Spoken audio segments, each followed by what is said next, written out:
dalawang lalaki.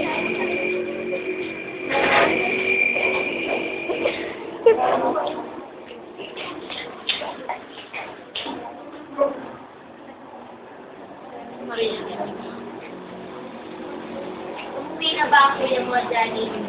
Di ba ang tagal niya na hindi umuwi? Nagdadakulo pa siya. Pero alam naman namin yung pagkita siya palagay. Lakas-lakas nila ko ulit yung kura. Mamay ang ulit yung hawak. Ano mo? Di ko lubos na isip na mag-alala ako sa kanya. Eh, bakit mo siya ulit sa bahay? Napagpisa ako kasi ng takaw, usap sa malapit na aming bahay. Napagalitan at sabi ko siya. Alam niyo ba na may mas malaki akong problema kayo sa Johnny? Nag-away ang aking mga magulang sa harap ko at ang aking kapatid. Hindi ko alam ang aking gagawin. Siguro hanggang ngayon nag-iyak pa ang aking kapatid. Pare-pareho lang tayo. Kahit ganun, huwag pa rin tayo susuko. Sapagkat sa lahat ng oras, yan ang ng Panginoon para gabayan tayo.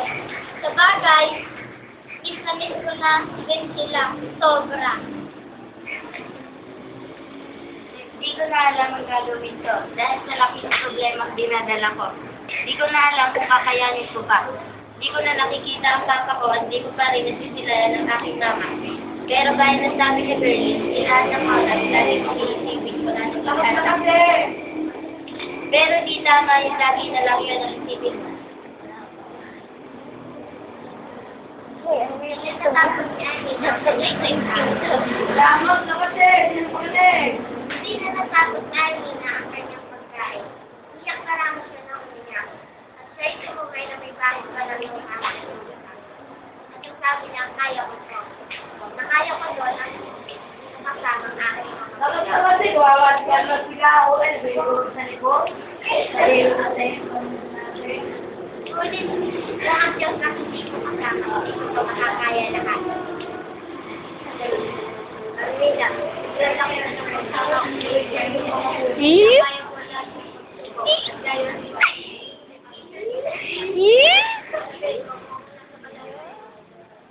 Mawalan na ako sa pagkakas.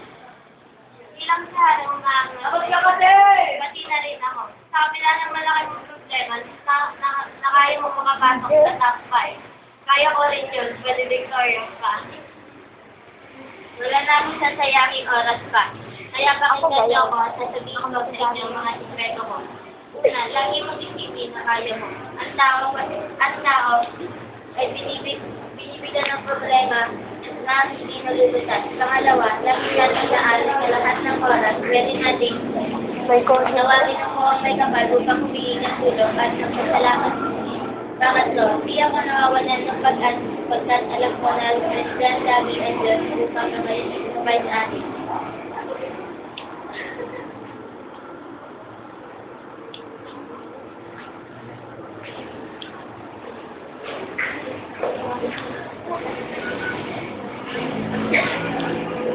Asawa ko.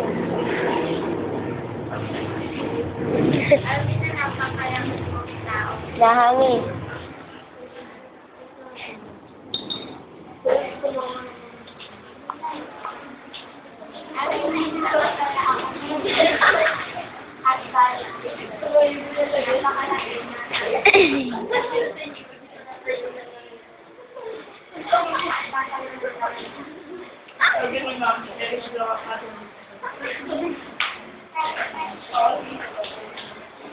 Dito po nagtatapos ang aming paiuling drama.